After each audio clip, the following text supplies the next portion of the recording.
Welcome to the Sykes & Company PA video blog featuring Ollin Sykes. Ollin, one of the things that we've talked about in previous videos is pharmacies who have reduced staff or changed their hours to become more profitable, or looked at investing in a robot, for example, rather than another staff member. How do you know? How do you know if it's time to reduce staff or make a change like that? Well, you know from looking at your financial statements that are reconciled and adjusted on a monthly basis. And you have heard me mention before, there's two really critical numbers on those financial statements that I really look at first and foremost. Number one is the gross margin number, that being sales less cost of goods sold. The second item we put our eyes on is the percent of gross wages, including owner's compensation, as a percentage of sales. The NCPA stats for 2013, which are the latest numbers out that came out in the fall of 14, suggest that payroll should be about 10.9% for the average $4 million store.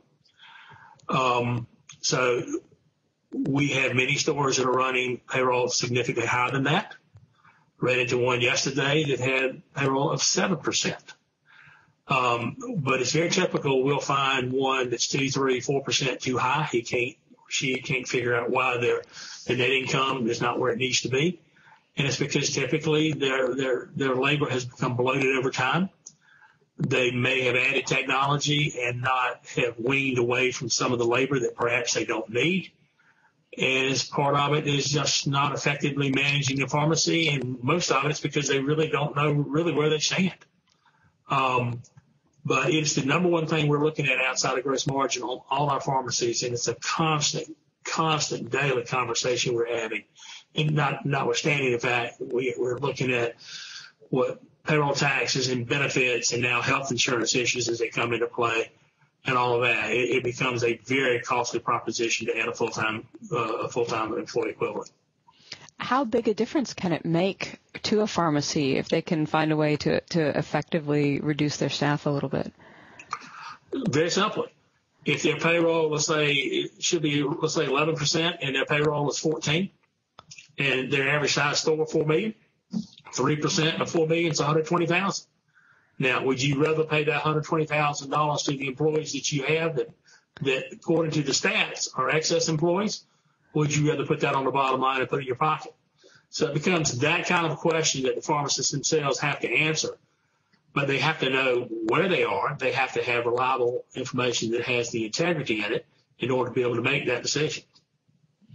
And what helps a pharmacist understand when it's time to invest in a robot, for example, instead of investing in more staff? Well, the accuracy of today's robotic pharmacy equipment is phenomenal, whether it be the Icon pill counting type machines that you can throw the pills down there and literally an eyeball looks at it and counts them, or whether you've got the entire robotic process that ties in with a perpetual inventory system to adjudicate your claims, to putting pills into a bottle that sends it down a tray to the end with labels already on it.